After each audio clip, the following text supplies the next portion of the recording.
Yes, hello, hello. Ito na yung bigay ni Sis Lumen na gulay para sa tinola.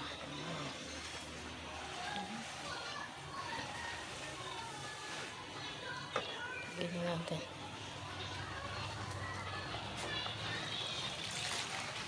Ang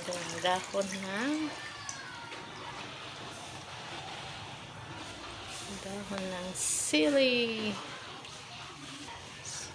Ito pa yung gulay na bigay ni Sis Lumen. Damihan natin ng gulay.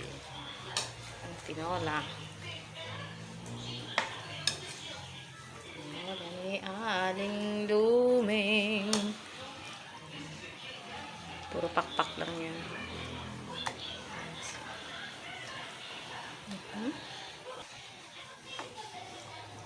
Gulay.